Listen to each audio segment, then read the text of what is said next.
వాహనంతో దాడి చేశారంటూ తమిళనాడు పల్లిపట్టు పిఎస్లో తిరుపతి పోలీసులపై వైఎస్ఆర్సీపీ ఎమ్మెల్యేలు చెవిరెడ్డి భాస్కర్ రెడ్డి రోజాలు ఫిర్యాదు చేశారు. గాయపడిన చెవిరెడ్డికి ప్రస్తుతం చికిత్స జరుగుతోంది. మరింత సమాచారం మా కరెస్పాండెంట్ మధుని అడిగి తెలుసుకుందాం. మధు ఏం జరుగుతోంది? చెవిరెడ్డి పరిస్థితి ఎలా ఉంది అక్కడ? మనం చూస్తున్నాం మరి చిత్తూరు జిల్లాలో పోలీసులు మరోసారి వైఎస్ఆర్ కాంగ్రెస్ పార్టీ ఎమ్మెల్యేలపై టార్గెట్ చేశారు. పెద్ద ఎత్తున దాడులు చేయడం జరిగింది.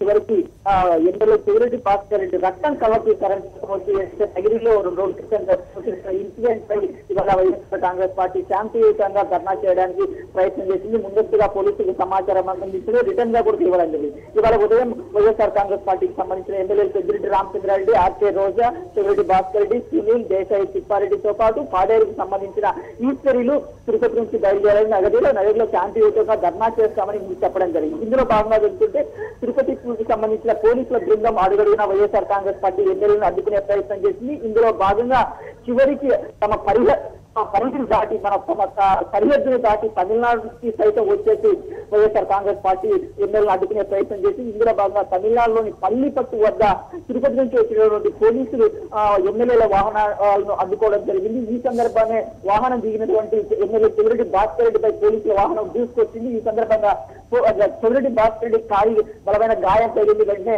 పల్లిపట్టుకు సంబంధించిన పిఎస్ ప్రభుత్వ ఆసుపత్రిలో జాయిన్ అయ్యాడు. అక్కడ చికిత్స అనంతరం వైఎస్ఆర్ కాంగ్రెస్ పార్టీ ఎమ్మెల్యేలు చెవిరెడ్డి భాస్కర్ రెడ్డి పరామర్శించడం జరిగింది. పోలీసుల తీరుపై వైఎస్ఆర్ కాంగ్రెస్ పార్టీ ఎమ్మెల్యే తీవ్ర స్థాయిలో మండిపడుతున్నారు. ఆంధ్రలోనే కాకుండా చిత్తూరు జిల్లాలోనే కాకుండా చివరికి తమిళనాడు ప్రాంతానికి సైతం వచ్చి తమను వేధించడం, దాడులకు పాల్పడడం, చివరికి చెవిరెడ్డి భాస్కర్ రెడ్డిపై వాహనాన్ని ఎక్కించడం తీవ్ర స్థాయిలో మండిపడుతున్నారు. అనంతరం పోలీసుల తీరును పై మండిపడుతూ వాళ్ళు తమపై జరిగిన దాడిపై పల్లిపట్టు పిఎస్ లో కంప్లైంట్ చేయడం జరిగింది. తమకు తిరుపతి నుంచి వచ్చినటువంటి పోలీసుల వాహనం తనపై దూసుకెళ్లి గాయాలయ్యాయని చెప్పి ఖచ్చితంగా పోలీసులపై చర్య తీసుకోవాలని ఆయన చెవిరెడ్డి భాస్కర్ తో పాటు ఆర్కే రోజా పోలీసులు ఫిర్యాదు చేయడం జరిగింది. ఏది ఏమైనప్పటికీ ఇవాళ నగరిలో శాంతియుతంగా ధర్నా చేయాలనుకున్నటువంటి పోలీస్ వైఎస్ఆర్ కాంగ్రెస్ పార్టీ ఎమ్మెల్యేలకు పోలీసులు అడుగడుగున ఆటంకం కల్పించారు. ముఖ్యమంత్రి చంద్రబాబు నాయుడు సొంత జిల్లాలోనే పోలీసులకు ఆదేశాలు ఇచ్చారని వైఎస్ఆర్ కాంగ్రెస్ పార్టీ నేతలు ఆరోపిస్తున్నారు.